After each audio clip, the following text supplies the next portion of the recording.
All right, Sam. Welcome to the Koutas Show. Thanks for having me. Good to have you on. Well, welcome and welcome. Long time coming. Yeah, a long time coming. Last time you were here was like Thanksgiving when you and Trip started dating the first time. Yeah, is that almost 3 years now? No? Yeah, I think Yeah, so. almost three. Almost 3 Yeah. Coming up on 3 years in Yeah. November, Mm-hmm. which will be fun. It's exciting to know that relationship started in my house. Pretty cool. I know, we will never hear the end of it from you. Definitely not. No, probably not, but that's okay. That's fair, though. It has to be. I mean, love at first Jacob Koutas' house. So there you go. So I want to talk about Sam and Sam just to start. Yeah. Go ahead, dive into the channel that you started, why you started it, and what it's all about. So ever since I can remember, I have watched like crappy reality TV with my mom, and specifically the show Big Brother. It is on every summer exclusively. If you don't know what it's about, I don't know if you know what it's about, but it's basically they lock 16 strangers in a house together and they compete for power and rewards, but each week they decide which of them goes home. And then at the end of the show, they vote for who the winner is of the 16 of them. So it's super interesting when you get really into the lore of the show. It dives into like themes of like psychology and sociology. It's so much fun. And I brought our friend from high school, but my friend from middle school, her name is also Sam. We have watched basically every summer together for the last 10 years. And even when we didn't stay in touch, like, you know how friends do, you grow apart sometimes, but every summer we would talk about Big Brother and then be like, all right, see you next summer. So this premiere this year of Big Brother 26, we were like, we love Big Brother and we consume so much Big Brother content. We should just start posting, like just see what happens, and we started an account called Sam and Sam. It's called Sam and Sam BB26 right now, but I think we might change that since the season is almost over and we have almost 1,000 followers. Our videos have amassed over 800,000 views combined and over, I think, like 45,000 likes now. Pretty decent. Come on. For like 10 weeks. Come on. So it's been so much fun. And now we're doing Survivor content. Really just excited to keep up with it and keep watching reality TV and talking about it. Yeah. So what's the biggest like things that happen on the show that you guys kind of comment about? Is it like people who betray people? Is it just like news posts or what do you guys dive into? I mean, I post commentary on everything that happens. So when they play for power, if something happens that's really funny or interesting or weird during the competition, I'll post a reaction video about that. If somebody's talking crap in the house, I'll post about that. Really anything that happens. If there's blind sides on eviction night, I will be sure to post about that. It is fun, like teasing the house guests a little bit, but the craziest part about that, I've quickly learned to not post too much negative content because when the house guests leave the house, they are actually seeing our content and commenting on it and following us. We've had a couple past house guests comment and like and follow us, and I was like, okay, well, we gotta I can't be making fun of them too much anymore because they are going to see it. It's a pretty niche community, which you wouldn't think so. Yeah, but I mean, if they're doing something silly or funny, like you got to make fun of them for that because that's like the whole point that they're on the show. Like it's a reality TV show. If you don't make fun of them, what's the point? Right. They are really good sports about it, honestly. That's probably part of the reason that I could never be on the show is because I would probably cry for days straight if I saw that people were making I mean, yeah, spoofs about me. But if you were just yourself, I feel like you'd be fine. Yeah. Like if you like played tricky games and like you record yourself behind the scenes and told people what you're gonna do and people saw that, I think like you would have a following or a crew that's behind you. So if I was you, I would go into it expecting that kind of stuff. Oh, for sure. But also expecting like to gain followers, like your little posse, your little group, in order to actually try to win Big Brother. One could only hope. There are a couple of characters from this past season that were influencers. So there's two types of people who usually go on the show nowadays, which are influencers who don't know anything about the show, and super fans.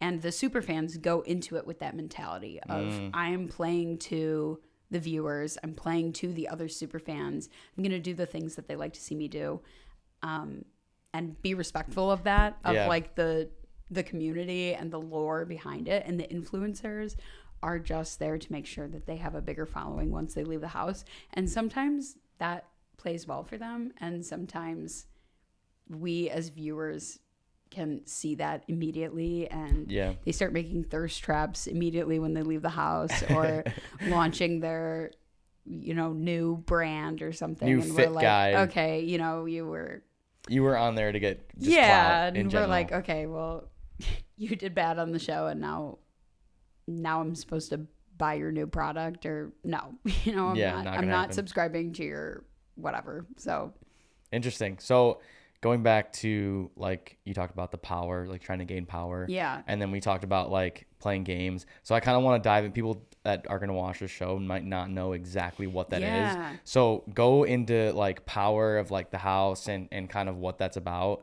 And I also want you to go of like what head of the house is. Yep. And then like, as well as the like immunity one, where you can get immunity vote. So dive into those three, because people might not know what those are. Yeah, I'm just going to describe a week straight of the game. So on Thursday night, Friday morning, that kind of thing, they will play for a competition called Head of Household. It's exactly what it sounds like.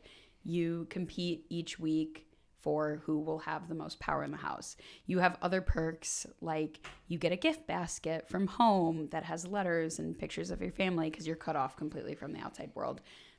Snacks that you like. You get your own bedroom, whereas everybody else in the house shares bedrooms. And you are also tasked with the responsibility of naming 2 house guests to be put up for eviction. So I will name 2 house guests. Those are 2 house guests that if they remain there by the end of the week, the rest of the house will vote for who they want to go home of the 2. Halfway through the week, they play for the power of veto, which means that whoever wins that can veto one of the nominees. So if you win it yourself, you can take yourself off of the eviction block. If I'm a really good friend of Jacob who's on the block and I want to use the power of veto on you, that means you and I are safe. And if the power of veto is used on any one of the nominees, then the HOH, or the head of household, has to name a replacement nominee. And then at the end of the week, they vote for who they'd like to evict, besides the head of the household, unless there is a tie. There was a twist this year that I've talked a lot on Sam and Sam about, that I absolutely loved. It was called the AI Arena. The theme of the season was around AI. And basically they had 3 nominees on the block, but all 3 of them on eviction night would play or in a competition, and whoever won the AI Arena came off the block, and then immediately the 2 house guests that were still on the block would be the ones, and then they would vote right there, the rest of the house. Wow. It was a lot of like the super fans of the show love to make fun of the twists that they come up with, because we just crave old school Big Brother where there weren't a bunch of stupid twists, because that really is the basis of the game, is like competition, nominees, whatever, and going through the week. But AI Arena was awesome just for the whole sociology of the game. It completely changed the relationship dynamics within the house. I won't bore you with all that super fan talk. No, I mean, I think it's cool, but what kind of games do they play? Because not a lot of people know what types of games they play, because they do play some pretty crazy games. Yes, and this is also a really nerdy conversation within this niche community, where in recent seasons, what they call like modern Big Brother, they do a lot of physical competitions. There's a famous one called The Wall, where they literally all are hanging against a wall and they have to grip. So it's using all of their forearm and grip strength to hold the weight of their entire body as the wall tips forward. That's a pretty fun one. And just a lot of like endurance competitions in that way, who can hold on the longest. There's a famous competition called the pressure cooker where they literally just have to keep their hand on a button or something of that sort. And whoever does that the longest wins. So it's very much a not who's the strongest, but who wants it the most. In past seasons, and what they've done very well this season is people look for equitable comps, more of everyone has a chance to win and not just the like fittest, most athletic guy on the cast. So they do tend to have a lot of variations, but there are those really fun ones. They have memory comps. They have trivia comps. Trivia meaning, what's going on inside of the house. How many days have you been there so far? What was the name of the competition you played on day 4? Those kind of things where you have to be really into the lore of the show. Yeah. So, I mean, the competitions themselves, I've watched the show a couple times, and I think the coolest part is that you have people that root for each other, but you also have people that like want the other person to lose, and they're like, I was talking smack to that guy all week. If he wins, then I'm definitely getting put on the block if he's head of household. Yeah. So now that we kind of dived into that, so how, like you were talking about the seasons changing. So what is the OG Big Brother like then if it's not all these crazy competitions? It's just like simplistic like games each week, or like what's the difference between the two? That's a really good question. So the main difference between what we call OG Big Brother and modern Big Brother is, number one, these equitable competitions where everyone has an equal chance to win. So in some modern seasons, what happened last season, Big Brother 25, there was a former Olympian in the house and another just really athletic guy who teamed up together. And there were like who you would consider middle-aged or elderly people on the cast. And these two guys just ran the whole game because they won every single competition. Yeah. So it didn't even matter like the social strategy of the other players. It was just they could run the fastest, they could jump the highest, they could stay up the longest. Yeah. So they ended up winning. In past seasons, obviously, like I said, they're more equitable. And what happens is there leaves more room for chance, as you said, where that happens, where you say you end up in more interesting situations where I don't have to be nice to Jacob all the time. I can go in there and be like, I'm going to win HOH this week and I'm going to take Jacob out. But if I'm me and you're you in modern season of Big Brother, I know that you're probably going to win each week because I can't compete on that athletic level as you most likely. Right. So I'm going to kiss your butt all season and basically hope that you like me more than somebody else on the cast. So that I wouldn't put you on the block, basically. Right, exactly. Now, do they target those athletic people that are winning the games all the time if someone else wins HOH? Yes. So yes and no. It depends on how you want to play that. So there are 2 strategies that you can take with that, which the first one is, I might say, when the end game comes, I don't want Jacob there because I want to be able to win and I don't want Jacob to win. So that's a strategy that you can take. But the other one is I can use Jacob as a shield. I can use Jacob as my ally or as a pawn, if you will.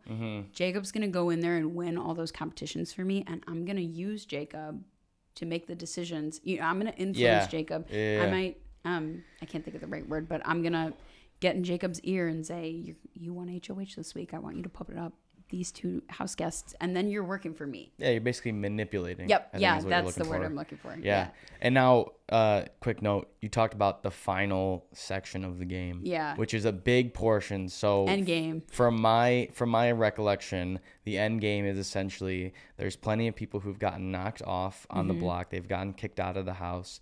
But then when the end game comes, they actually come back on the show and they just kind of figure out who in the end would be the winner of the show. Did I get that right? Or? No, yeah, you absolutely did. I didn't touch too heavy on it before because it's a whole thing, but basically when it reaches what's called the jury phase of the show, so it'll be between 4 and 6 house guests who go home first, and then after that they'll make a big announcement on the show. Congratulations, you've made the jury phase. Everyone who goes home after that point, except the final 2 house guests, go to what's called the jury house.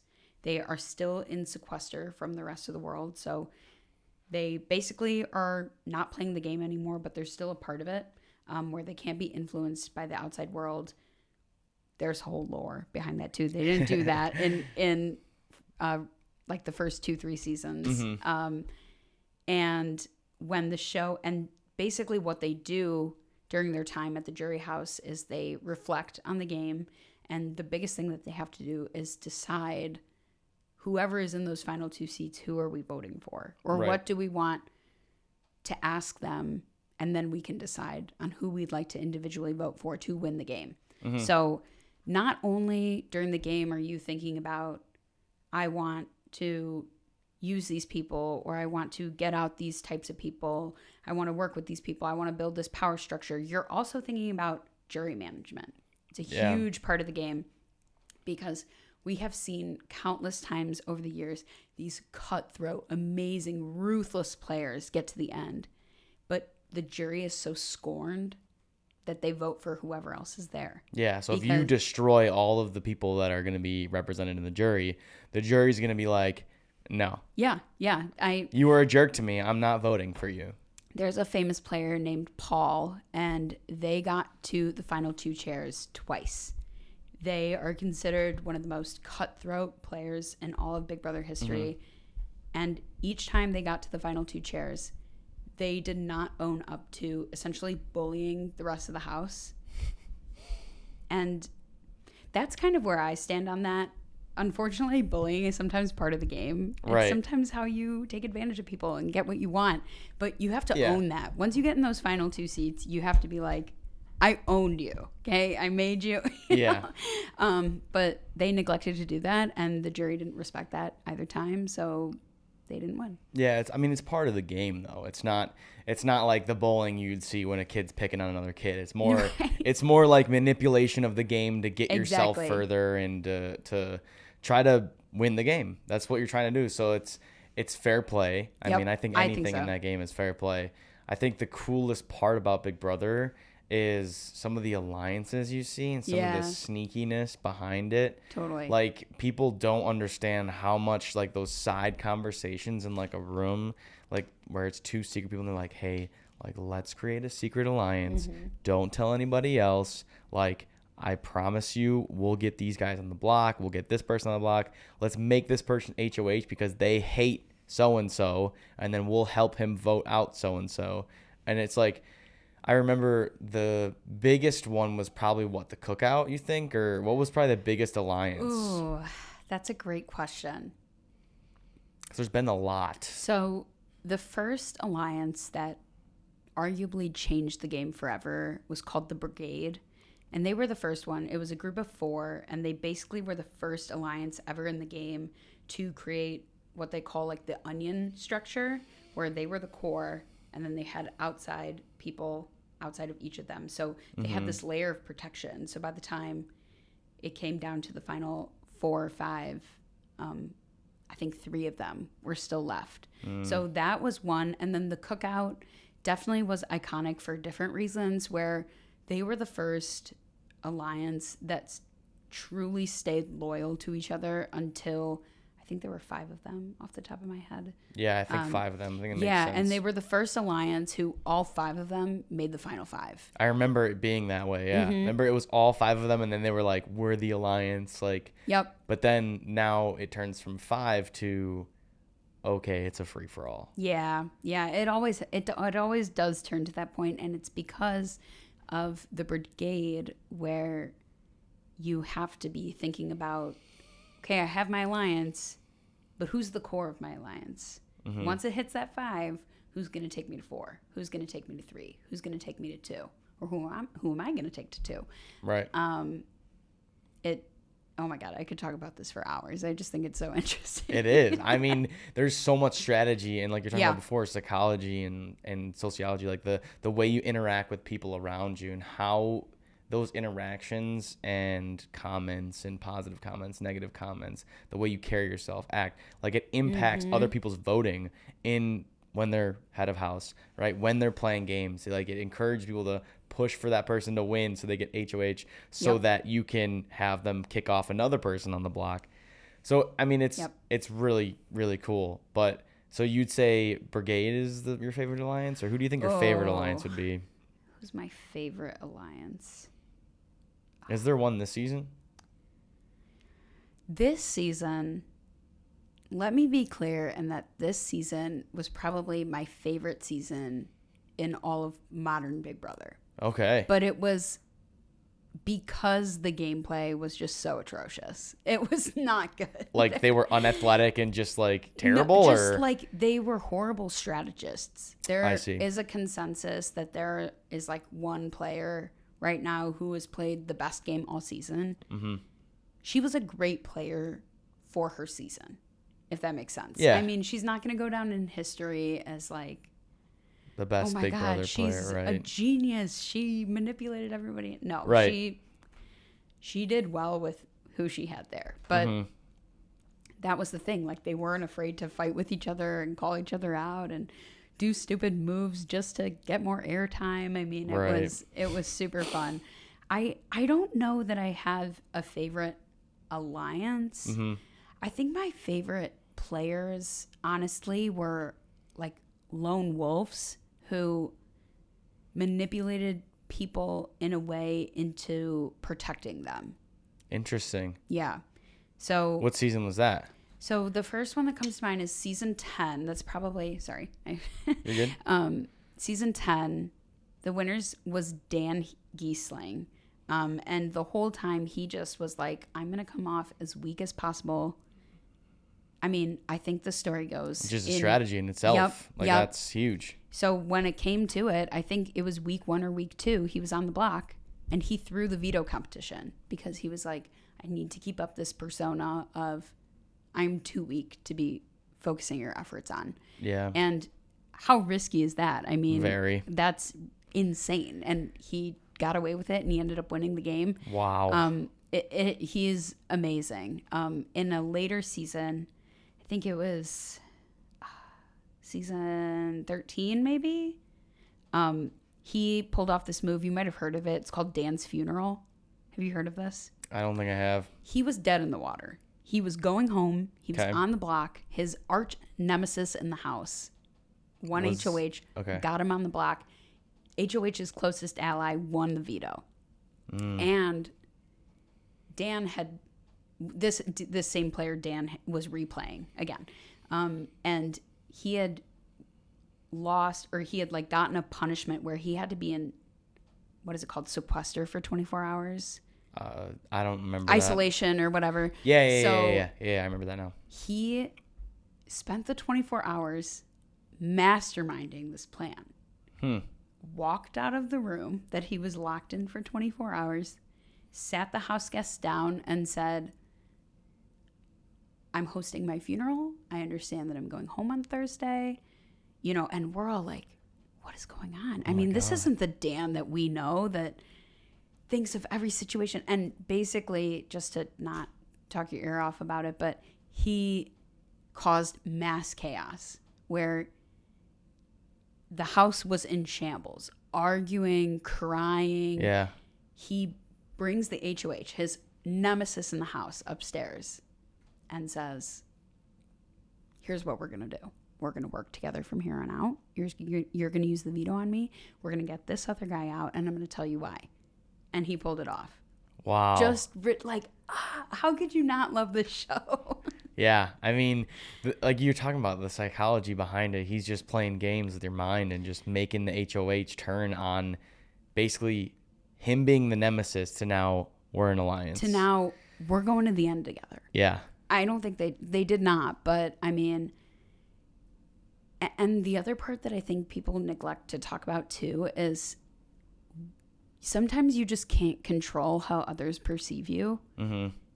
You can go into the house with like the best strategy, but if somebody's not vibing with you, or somebody could just decide, you know what, I don't believe you. Mm-hmm. And you could be the best intentioned or, it just doesn't matter. I mean, there is that luck portion to it, or that charismatic factor. Yeah. And you just have to adapt. You have to find your way. You have to fight your way out of it. It's so cool. It's exciting. Yeah. I remember there was one season I started watching where they literally would vote off of who they thought was going to win the easiest. Like, that's the first person that they vote off of. Yep. So do you think if you went into it and put yourself in that shoes, scenario, Sam DeRango Yeah. in Big Brother 27, right? Would you go in being strong? Would you go in being like casual? You'd be like, I'm just going to have fun, like this or that. Like, how would you approach your first season on the show? I would want to be very middle of the pack. Mm-hmm. I would want to I would want to be on the radar enough to be in the right rooms at the right time, because that's how some people end up in the strongest alliances of the season. So if no one's thinking about you, if no one's considering you, you might not have protection. And although that might be fine, on recent seasons, they'll just pick off everyone who's not in the alliance until it's just the alliance left. Yeah. So you want to be in the room with the right people, being considered by them, respected by them, but not so much that when it's time to turn on each other, or even prematurely turn. Again, sometimes somebody says the wrong thing once, and you're like, all right, F this guy. Like, yeah, what is she talking about? You know? know? What did you just say about me? Yeah. Yeah. You commented on like my family or my parents or my brother or something like that? Yeah. No. I mean, you have no connection to the outside world. You have no TV. You have no books. You have no games. You don't know I've heard you don't know what day it is. Like, you have no idea if it's the weekend or not. I don't know that it's that. I feel like if you were 5 weeks in, you might be like, it might be a Thursday or so Friday. They do know, generally, they know what day, every day they announce, like, it's day 50 today in the house. Okay. It's so day this, because it. a lot of the end game competitions are like, what you'll see. It premieres tonight, actually. They'll be like, on what day did we play the competition, blah, blah, blah. And then they have to be like, oh, we played this veto competition on day 40, and then they got to do whatever it is to. Right. So they do know that, but I forgot what we were saying.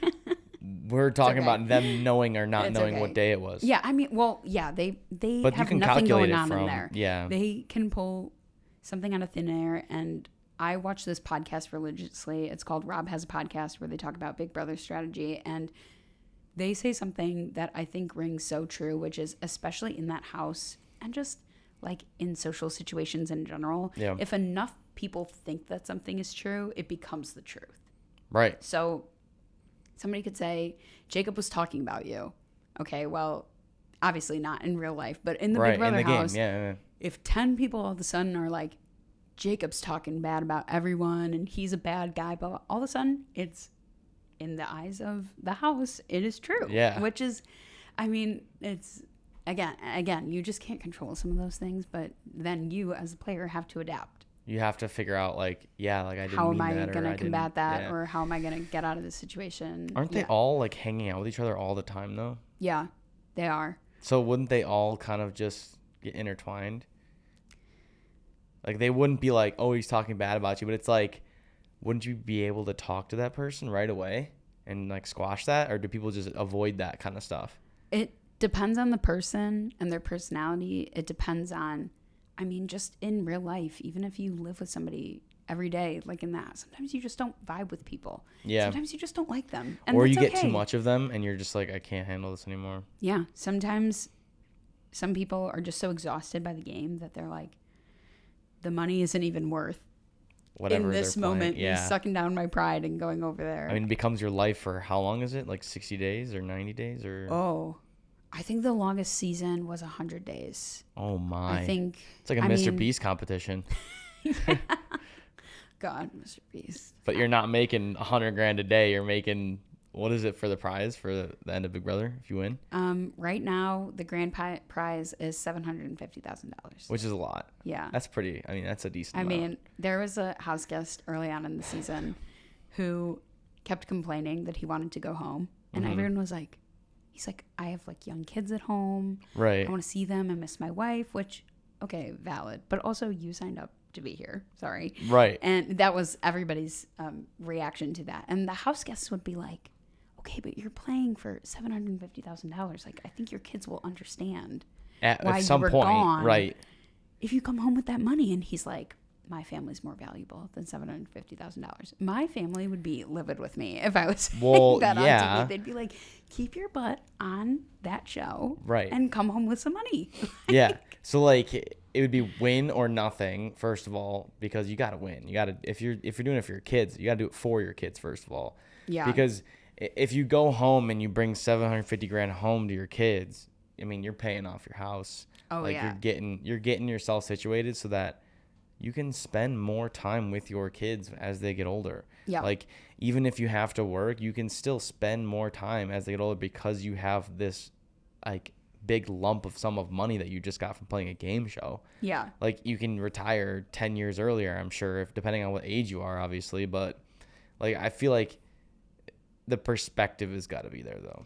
Not to mention, again, like this influencer track coming back, where even the super fans that go on the show who weren't on social media prior, if you become enough of a persona on the show, you stay long enough to get even some sort of a following, and then you put the minimal amount of effort into your social media, that could be your career. You can get brand deals. You can be talking about Big Brother and making money off of it. I mean, that's like what half of the house guests that were on this season are doing now.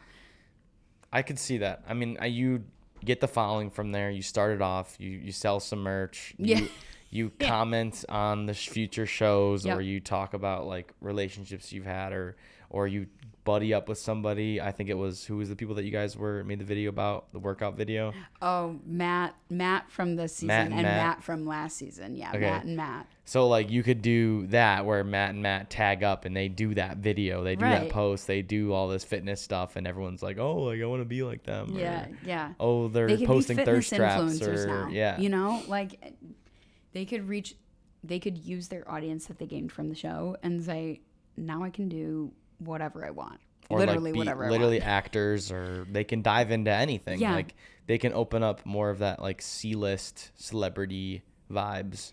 Yeah, obviously there's work that needs to be put into it, not to minimize any of that, but they have a better starting point than like you or I would have. Right. If I said, I'm going to be an actor tomorrow. I mean, I don't have 20,000 followers to help me.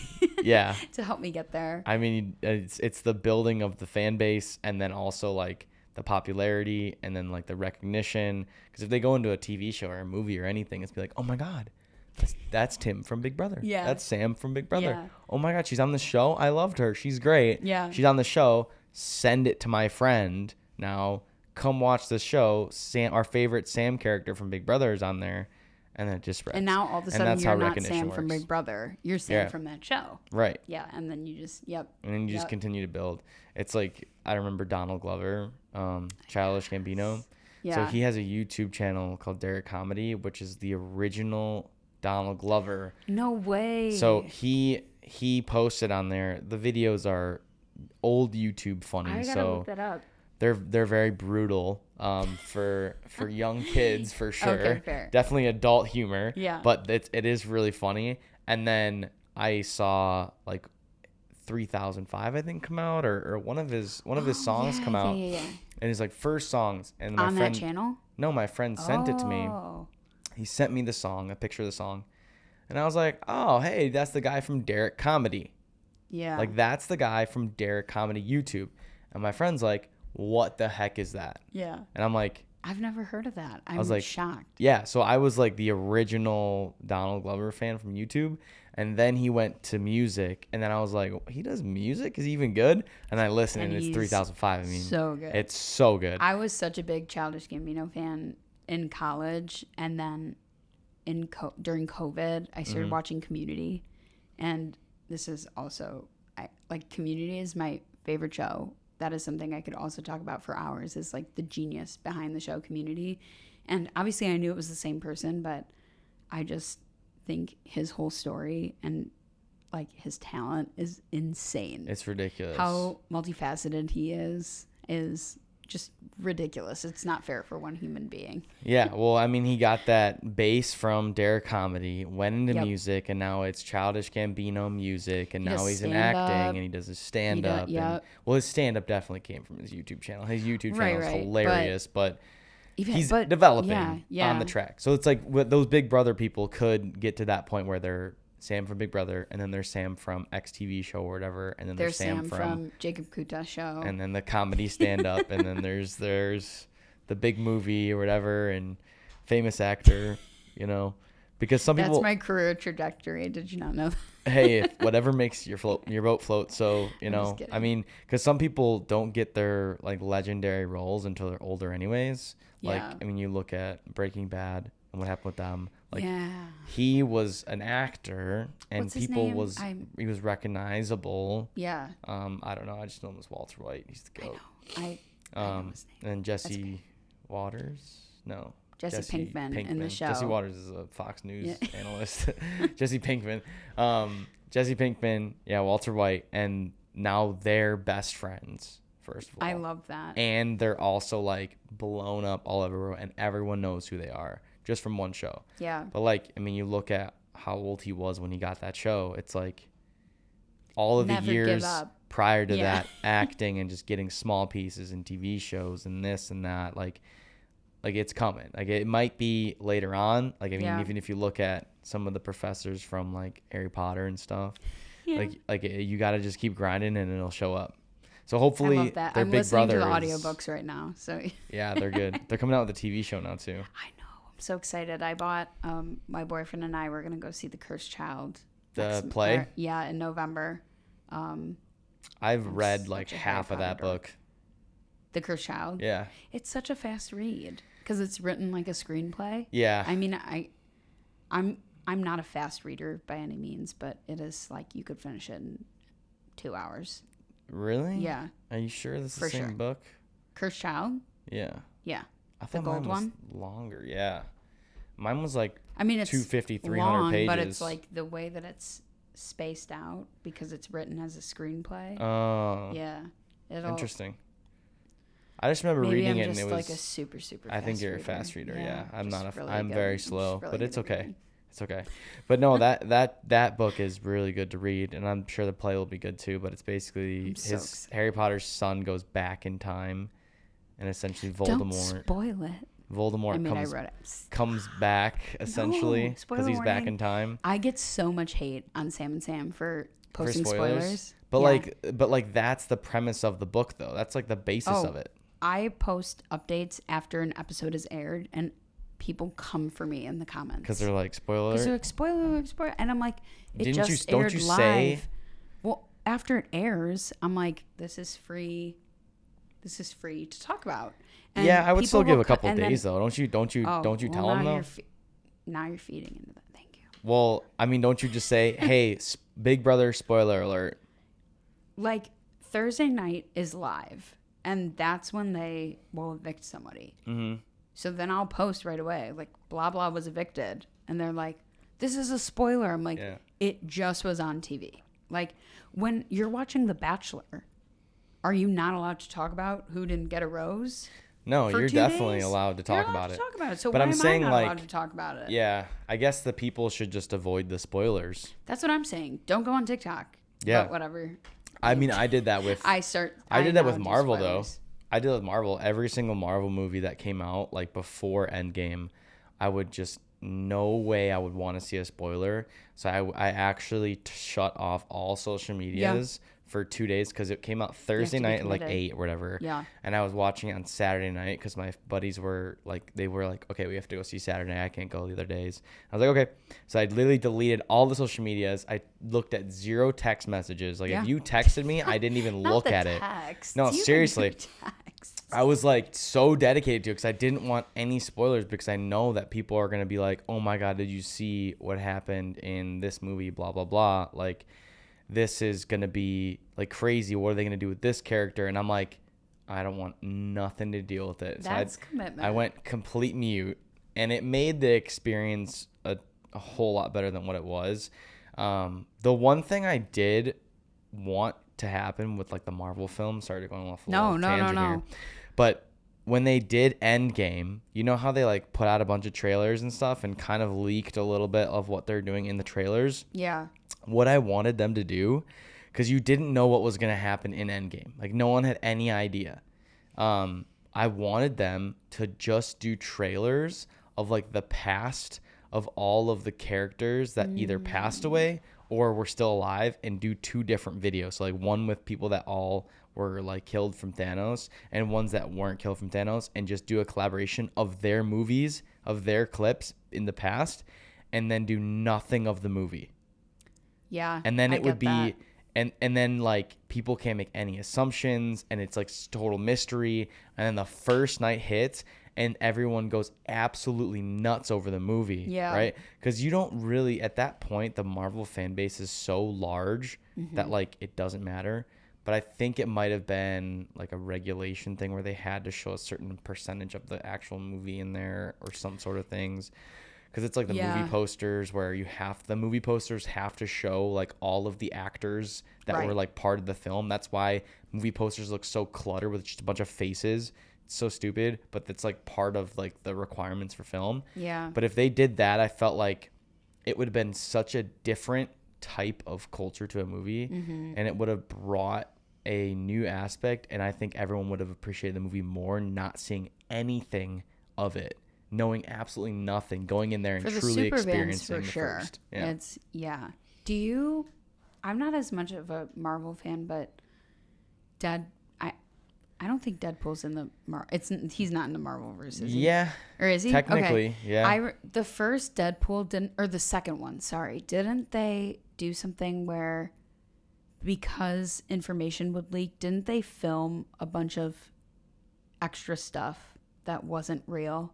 So that, I'm doing a really bad job explaining this, but when he was getting a team together, didn't they film a bunch of stuff with the team? And in the actual movie, they like killed everyone off right away, so that all the people that found the spoiler of this whole team and like what they were gonna do in the movie, and then they just died right away. I think that's true. I actually do remember that now. That I think is so iconic. Like, well, you that can talk Deadpool about is just iconic. Whatever. Well, right, but like, I think every Marvel movie should be with a fan base like that. Like, just start do your trailer, do whatever, but just start making a bunch of stuff. That's like kind of what I wanted with Endgame though, was like make a bunch of random stuff that's technically not in the movie. Like it's not in the movie. And then you go to the movie and you're like, wait, this is not what was on the trailer. And that's exactly what happened with Deadpool. Was I remember that because they had all of their super team or whatever, and then they were all like, oh, this guy can do this. This is the Invisible Man. This is that. This is that. And then they all like jumped out of the like, I don't forget what it was, like an aircraft, military aircraft or something, and they jumped out, parachuted down, and like all of them died. Yeah. Except for the girl who was lucky, because she's just lucky all the time. Yeah. And then like the Invisible Man, like they didn't really know if he existed or not, but I'm pretty sure that there's a portion of the clip in the movie where he like hits a sign and like you can see his body imprint. Oh, if I remember that correctly. Yeah. Because they always talk about like oh, like he's the Invisible Man, he's invisible, and they like look up and like no one's there, and he's like, all right, you're on the team, like, because they couldn't see him. So I'm pretty sure he ran into like a I gotta go home poster. and watch Deadpool 2 again. Deadpool 2 is so good. That's from Deadpool 1. But Deadpool 2. Oh, you're right. The craziest part about from what I remember of Deadpool was that they essentially did some screenwriting or like videoing or like a leak. I think it was Ryan Reynolds doing a leak of Wolverine and Deadpool together, and like I think he leaked it himself, and then like Tom Holland. No. I'm talking like they did it on their own. Like he went on his own, no Marvel included, and just dressed up as Deadpool and Wolverine and leaked it. Wait, that's funny. So that they could make the movie. Because then they got so much traction from it. Yeah. So then that traction turned into them making the movie. From what I recall, I believe that's the story. And Ryan Reynolds said that he didn't leak anything, but I'm almost 100% positive that he probably just sent a text to one friend, and then that one friend anonymously put something up and was like, "What is this?" And then it just blew up. That's so funny.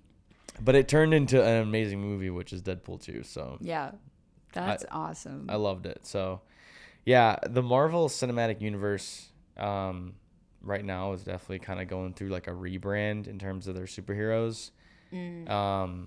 Not sure what their path is forward. It's kind of vague and not 100% set in stone.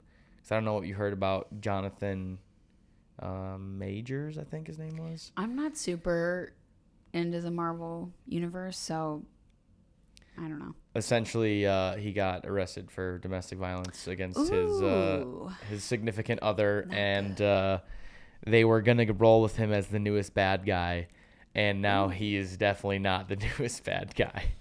Did they start filming already? They already had one movie out with him, where he was the introduction of the bad guy.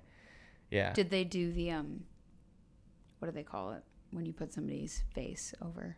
What they did to in the Harry Potter universe movies with Dumbledore? Johnny Depp. Oh, Johnny Depp. Like it's just a new character, you mean? Like Johnny Depp was the villain in they just replaced Beasts, him. And they just swapped him out. Yeah, but he like they just swapped him out. They just swapped him out. A completely different actor. They did not do that. They just like put the other guy's face over his. No. Oh. They swapped him out 100%. They had continued the 2 movies that he was in. Yeah. And he finished those. They edited them and released them. But then the 3rd movie that they released, they got a completely new actor, which is rough.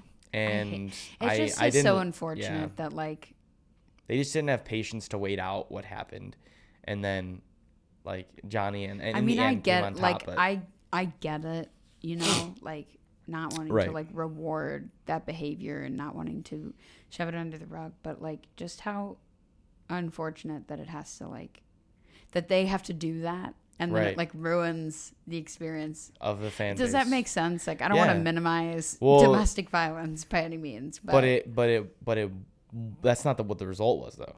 Right. But like it's innocent until proven guilty. Yeah, you're right. So it's like, like he's accused of these things. He's going to trial for them, and he's on trial for these things. And like, you know, you can say the defense is quote unquote strong, but once they brought out the evidence and they brought out the trial and they went prolongingly through the entire thing and everything was shown, and it was like, okay. But then the Harry Potter universe just had a schedule. They had a track, and they just couldn't take that risk. So they did the risk analysis of, do we swap somebody out? Yeah. And do we not have Johnny Depp? What's the difference going to be? And overall, I don't think it really had that much of an impact. It would have been a better movie with Johnny Depp for sure, because just his charisma and the way he carries himself in movies and his acting ability is insane. But at the same time, I thought that the actor that replaced him did an okay job at revealing the character. But I gotta rewatch those 2 now. I like came over here to do a podcast, and I know, but I've got like a watch list. Oh yeah. I feel like I have homework now, but that I've assigned myself. But that's good. Self-assignment homework is the best. I mean, those movies are phenomenal watches, and with winter season coming up, I mean, we got plenty of time to watch movies. Totally. That's one of my favorite parts about winter. What's your favorite comedy movie? Because I went into this with my brother, but I'm curious what yours would be. I mean, come on. Anyone that knows me knows my favorite movie of all time. Uh-oh. You know this. Am I being put to the test right now? It's okay if you don't, but I feel like you do. You feel like I do? Is it like a rom-com? No. It's a comedy? Yeah. Huh. I mean, I know a couple people's favorite movies. I can tell you that. You can shout some out, or I can give you a guess, but I feel like just like what you know me. Come on. It's not a Mila Kunis movie, right? No. Okay, that's what I thought. I just want to make sure. Is it like White Chicks? No, but that's like you're good. I'm in the same ballpark. Kind of, yeah. It's not Mean Girls, is it? No. Come on. I was gonna say, there's no way it's Mean Girls. White chick sounds about right though. You're definitely like. It's not the other guys. It's not. Is it Step Brother? Yes. Yes. I knew you would get Yes. it. I knew you'd get it. I knew it wasn't the other guys because shout out Tommy Murphy. That's definitely Tommy's. Tommy. We and him quote that all the time. Can and I was just thinking say, white chicks to start, but then white chicks, I do love white. Like, so when I was single and I would be on like dating apps and stuff, I had some sort of prompt where I wrote that Step Brothers was my favorite, and then guys would message me and be like, "The other guys is better," and I would be like, "Block." Wrong. Wrong. You are wrong. No. And even my boyfriend now is like, "Come on, the other guys is so good." Yo, so hold on, let's get this straight. You went from blocking boys on dating apps from saying the other guys is better to then now where you are now dating someone who says that the other guys is better. Oof. It's a tough life. I guess you can't get away from it. It really is. You I can't mean, get away like, from I it. can't even. I get it though. I get it. I think that Step Brothers is relatively at the same level in my opinion. I quote both of them all the time. Yeah. And on equal level terms as well. I wouldn't really put one over the other. Me personally, with my friends' experiences, the other guys would go up above them because of the experiences I've had and memories I've had with my friends about that movie. Yeah. But in terms of like the movies themselves, I would flip a coin if I had to choose which one. Yeah. It's Catalina just wine such mixer. it's such a different comedic style. Yeah. That I love that, like, stupid, just like, let's riff and let's improv, and like they're playing such unique and strange characters but it just works. It does. Like, the other guys is like, yeah, the premise is funny and whatnot, but like just the character work on Step Brothers, I don't know. Yeah. I'm no, like, for sure. I mean, it's the just boat, so stupid. The boat song is amazing. So, and then he's just like, singing, is that my boat? like, is that my boat? Yeah. The singing, You sound like a mix of Fergie and Jesus. Like, come on, dude. Like, what's the line that everybody quotes from the other guys? The one, like, isn't he at his desk and he's like berating him? Mark Wahlberg's berating Will Ferrell, and I'm like, yeah, that's funny, but oh, like you're talking about the whale and the lion? Yeah. He's like, this is what you do? This is how you conduct yourself in democracy? Yeah. And I'm like, okay, yeah. that versus like, do you want to go do karate in the garage? Yeah. Come on. You want to do karate in the garage? Yeah. Do we just become best friends? Yeah. Yeah, that's, I mean. To me, don't touch it my is drum like set, Brennan. incomparable, but I realize that I have the unpopular opinion there. So. Yeah. The other guys, there's just portions of it. I feel like for a guy that might be funnier, but. I know. Overall, the comedy of both, like I said, they're hard to choose. Yeah. It's hard to choose which one. But also on that par level, where would you put Elf? Would you put Elf in that mix or no? Because even Elf is phenomenal. Elf, yeah. It's my number one Christmas movie. Same. For sure. I mean, just Will Ferrell in general. Down. Like, Will Ferrell could just stand there and I would be in stitches. Laughing. Yeah. So, Elf, if it wasn't such a seasonal film, would definitely be like, I mean, it still probably is a close second. I mean, all my favorite, basically, movies, like Kicking and Screaming is up there. Blades of Glory is probably like my number 2. Mm-hmm. It's amazing how some of these movies have gone viral on TikTok. I know. For like memes, and they're like videos and movies from like 2008 and 2009. And speaking of, Princess Diaries is coming out with a new movie. I did see that. That is exciting. All the remake stuff. I'm like, definitely. And Anne Hathaway posted herself, so I believe it. That's the only reason I saw that I would believe it. yesterday as well. I am happy about that. That'll be fun for like the childhood. I have to rewatch them. I fill my head with too much reality TV and like Will Ferrell movies that you need an Anne Hathaway movie in there. You do. You need an like Anne Hathaway movie. Out. Yeah, exactly. Princess Diaries, get it in there. Yeah. Get the whole shut up. That is the most iconic. I see Then the like, Queen did it in on- the movie too. Yeah, I see Amazing. the like women on their wedding day do the like take this and give you a princess like that. They do that.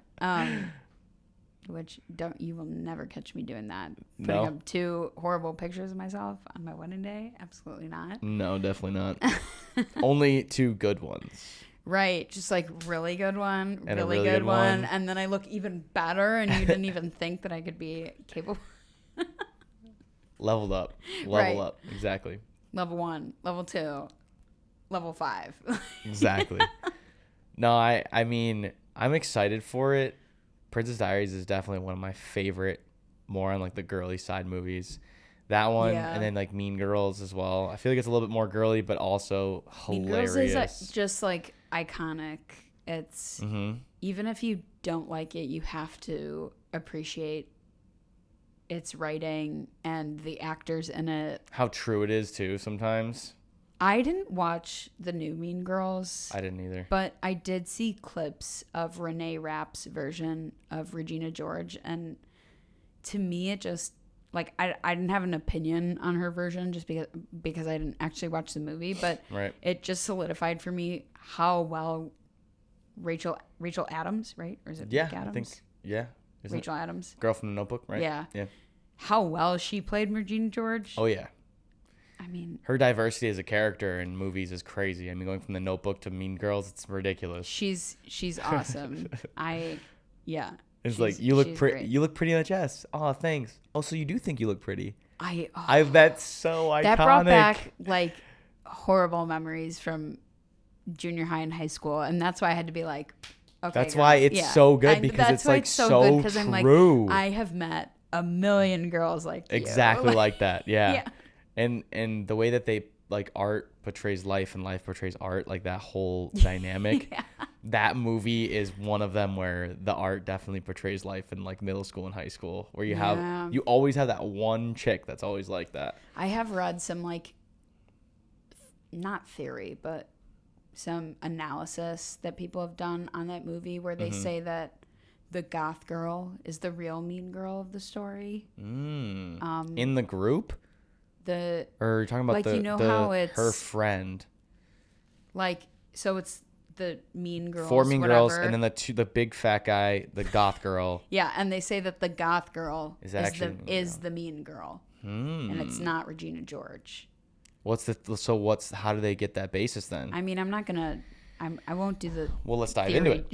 I mean, I really want to know because I won't do the theory I could justice, see it. but it's basically like, yes, Regina George was a mean girl in her own right, Right. but if we're talking about being an instigator, I mean, the whole premise of the movie is what I can't remember her name. I wish I did to make this better, but the whole premise of the movie is like what the goth girls asking Katie to do to the rest of those girls, Right. and like to do to herself. Yeah, because first of all, the other 2 girls, other than Regina, were just like basic followers of Regina. They weren't really in the mix of it.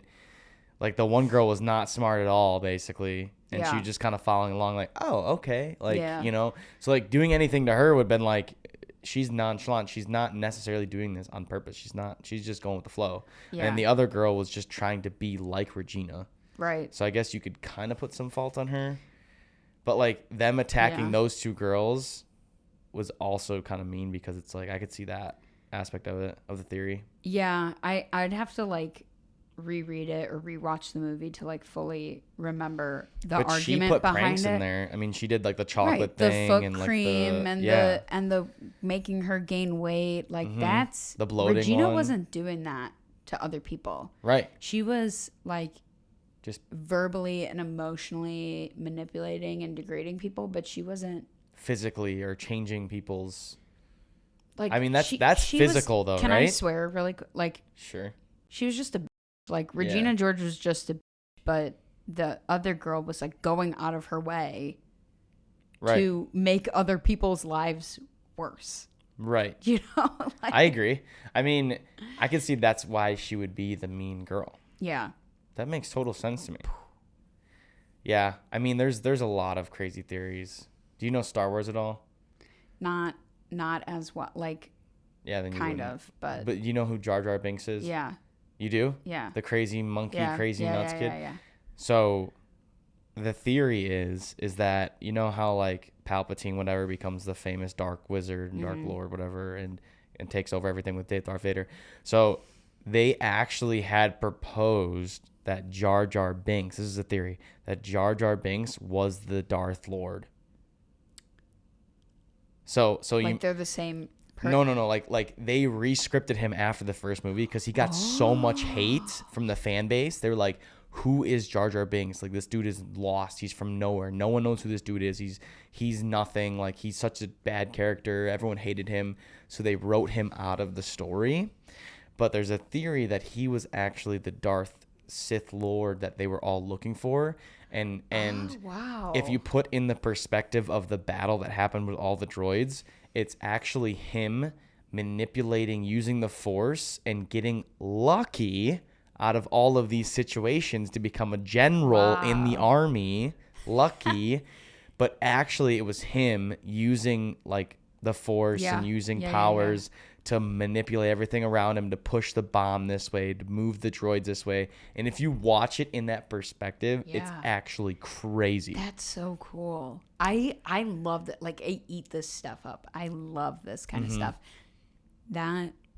That's really cool. Yeah. I really like that theory. I will definitely be watching through that lens now. Yeah, because if you why would watch, you not? Why not believe it? Like, why would that not be true? Because then he just climbs the ranks right there, and then after he climbs the ranks, he can climb the ranks again by like messing around, whatever, and he's like throwing this way and that way and this way, but like it makes more sense. He's just manipulating every. It's kind of like Big Brother. We're going all the way back there. It's like he's manipulating like the players of the game, which are the people around him, the diplomatic associates, to get up higher, to be friends with Queen Amidala, like to get up into the Jedi Order, and then he can kind of slowly become a senator or someone in office, and then vote to be the Supreme Chancellor, which is what Palpatine eventually did. But it was insane to look through it in that view. Yeah. These theories are insane. I love that. Yeah. We really did come full circle. We did. Have you heard the Captain America theory? Maybe. Is this one more recent? I think I saw really this one that come recent. Up. But in Civil War, something with the timeline. Something. So you know how Peggy passes away? Yes, It was his I'm not super into the Marvel, but Peggy. Sure. Peggy was the girl that was in Captain America, the first one, that was like his lover, and yeah. they were gonna go on the dance, and she was on the phone. She's like, "When you come back, like we'll go on that dance. I'll wait for you. Like I'm the right partner." Yeah. Super touching. So, and then fast forward to like Endgame and all this stuff. So he traveled back in time to return the stones. Yeah. Right, and then he stayed. Okay. So stay with me here. And then he stayed. Staying. So he grew up and grew old with Peggy then. Oh. That's the theory. That's not confirmed. Yeah. So in Civil War, when they were carrying Peggy's casket to the front, they have a shot of Captain America holding it up, and then some other people and whatever. And then there's one guy with gray hair. And that's supposed to be him. And the fans blew up. Yeah. And they were like, that's him. That is him. Yep. That is the old version of him. Yep. Like 100%. And the reason that Captain America didn't know was because he was just mourning the loss of his loved one so much so that he didn't like think about that ever happening. And then Civil War happens where he goes back in time, gets old, and then now the fans think it's like 100% confirmed. All movies, but especially the Marvel movies, are so intentional in the shots and in their casting and in their like every single part of that is so intentional, in part because of the fan base, that in my head, if that's how they chose to do it, that means it's real. Yeah. You know what I mean? Right. Like, why else would you have an old guy that would look Very similar to Steve Rogers and No, would be it's the him. exact age of Steve Rogers if he grew old. Unless they just wanted to like mess with fans, which then fine. But Right. that to me is like, no. Same with. They meant to do I know we for keep sure. going, but like Coraline, the movie, I don't what's know it if I'm called? familiar. It's you've definitely heard of it before. It's the claymation movie. They played a lot, like the button eyes people, and you've definitely heard it. But basically, like A scary people, it's technically for kids, but it's a scary movie. Interesting. Okay. Go ahead. I hate scary movies, so I never really watch it. But I watch videos all the time about people having theories on Coraline because, especially with it being claymation, every detail, every prop, every shot is even more intentional than like the average movie. Yeah. Because they're creating the entire universe. They're not saying like we're gonna get this shot of Jacob and That's it. see how it goes. They're going to like pan the room and right, come in, focus and out. So everything in this movie is intentional, and the things that people spot are so intricate and crazy that you basically every fan theory then is true because they're Right. like, there's no other reason why in this shot the dad has more food than in this shot where he has less food. Like, because it's, that's not, they chose for that to happen. Yeah. So that being said, the reason that I say that is because if Marvel chose to cast somebody and put them in certain clothes and put them in a certain shot, that makes me think that it's true. I mean, yeah. why Especially not? a It scene adds like to the that lore. of how important that is. Yep. How important the casket carrying scene of Peggy is, like that. Why would they take away from that? Why exactly? Yeah. They would put that in the minds of the people, and I think that usually it's pretty true. Totally. Disney does the same. I love, for those who don't know, the Disney sneak peeks in all their cartoons of movies that people don't even know about. Oh. My favorite one is Up.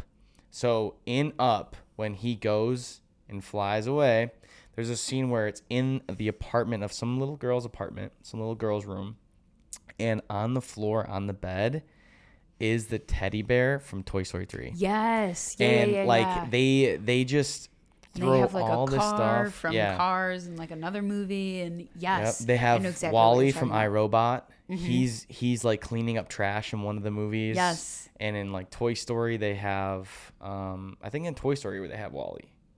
What do they call it? Like the cross-dimensional, I don't know. I mean, it's like the multiverse, but Yeah. but like in general, it's the like Toy Story timeline, I guess you want to say it, whatever. Yeah. But it's just sneak peeks to their next movies, which is super cool. Yeah. And all like the little what do you call those?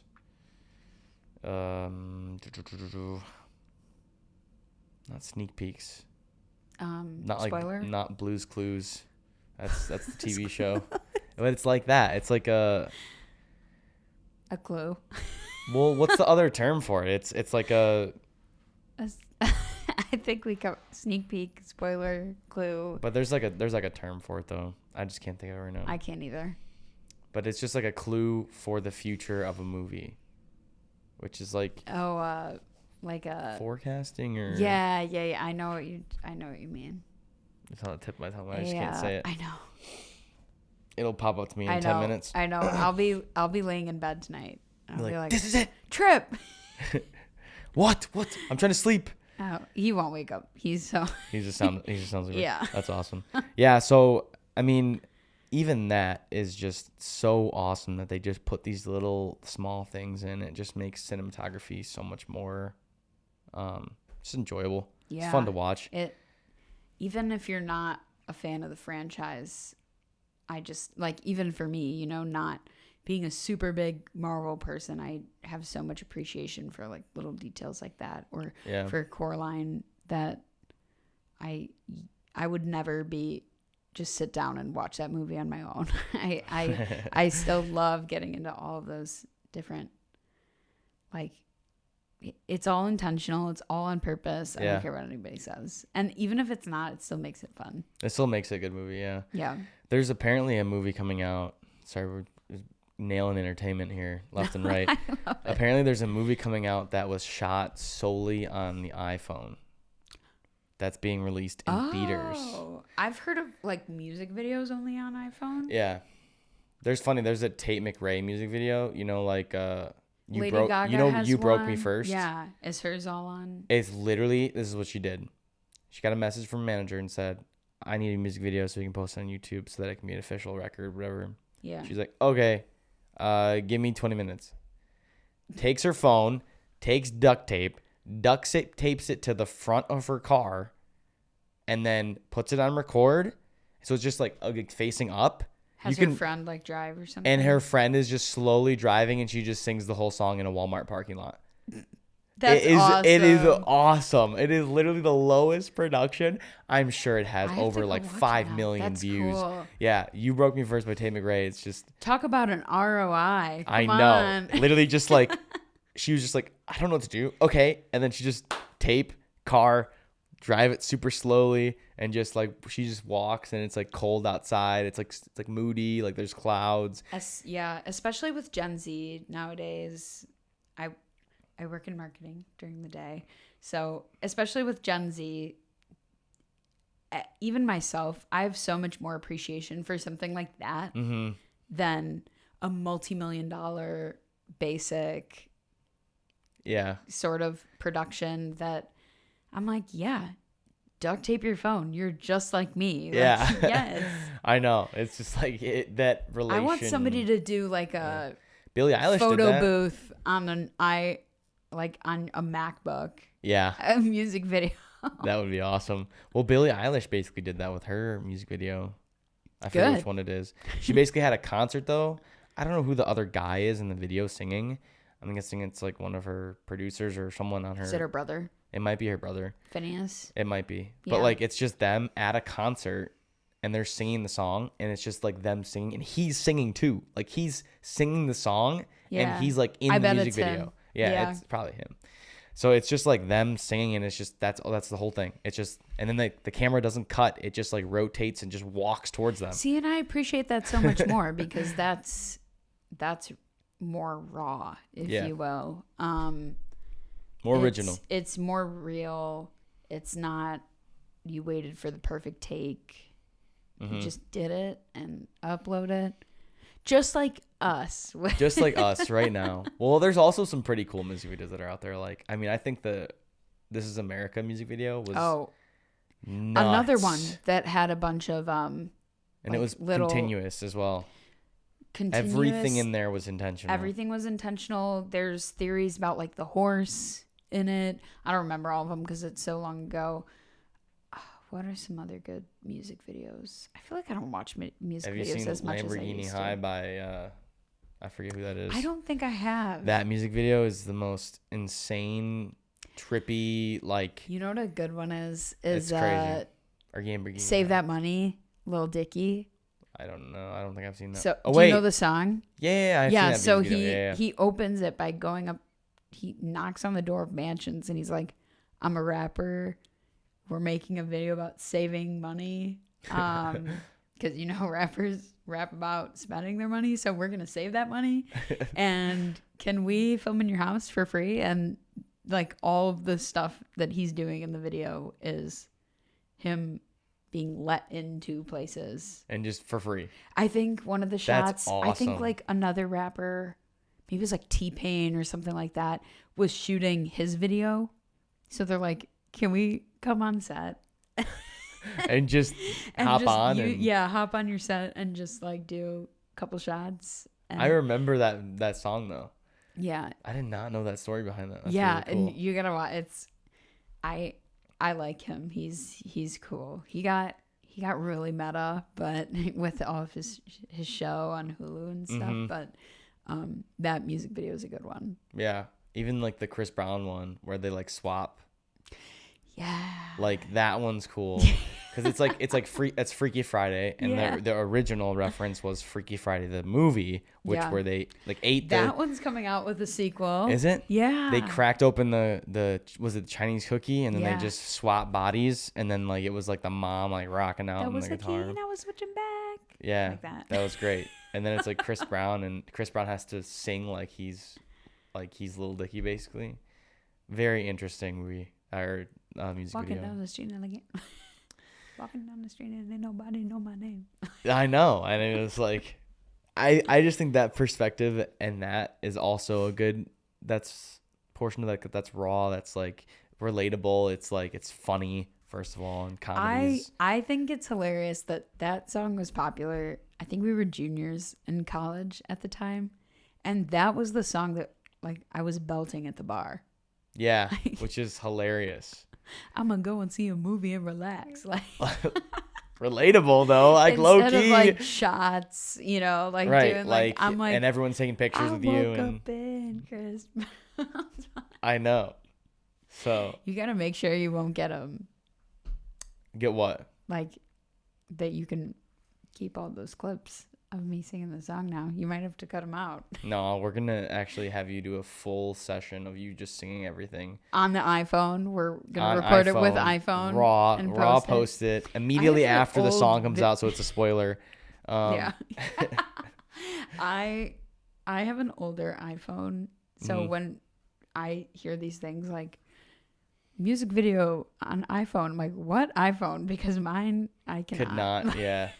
Mine could never. There's iPhones that can do like 4K and like 120 frames per second, which I totally believe it, but I mean, but it's also like, why don't you need that power? The people watching videos from Sam and Sam are not going on there to see my high video quality. They're not. They're coming for the information, for the takes, for the tea, for the camaraderie. Yeah. Oh yeah, that camaraderie is amazing. Yeah. You know, because you post and spoil things all the time. No, I'm kidding. No, I think it's awesome. I think what you're doing with Sam and Sam is dope. We'll have to have her on once I get. I think that would be so much fun. Yeah, we'll definitely have her on. It'll be good because I think once you guys hop on here, we can talk all Big Brother. We'll share a mic. Yeah, we'll have our own set and everything. But no, we'll definitely get her on here. We'll get our own neon sign and put it below your neon sign. I would put it up there. Nice. If you got one, I would put it up there. I will probably not get one. Oh. All right. You heard it here first. Just being real, but she needs a GoFundMe, guys. Get a GoFundMe so that Sam here can, por favor, get a neon sign. For $1 a day. For $1 a day, you could save a Sam DeRango at getting a Sam and Sam sign. You can choose the color. Oh, there you go. If you donate $1, you can choose the color. Not $1. You'd have to be like a premium subscriber. Oh, you got premium subscribers now on Sam and Sam? If you want to choose the color, I mean, you can. Yeah, of course. You can call yourself whatever you want if you pay for a neon sign. I love it. All right. Thank you for coming on, Sam. You are awesome. Sir. Much appreciated. Camera right here. Definitely tell them how to get in touch with you, Sam, for Sam and Sam, and what's upcoming in Big Brother and what's exciting. Yeah, all my socials are Sam DeRango, but most importantly, my TikTok account with my friend Sam. It's called Sam and Sam on TikTok. You can find us on there. The Big Brother season finale is coming up. We're almost at 1,000 followers, so make sure to follow us. And we will probably go live during the finale of the show. We're covering Survivor right now, too, and all other fun things, reality TV. And I'm sure we'll be collaborating with the Jacob Koutas Show way more. Oh, yeah. Let's do it. Woo! Woo! Thanks, buddy.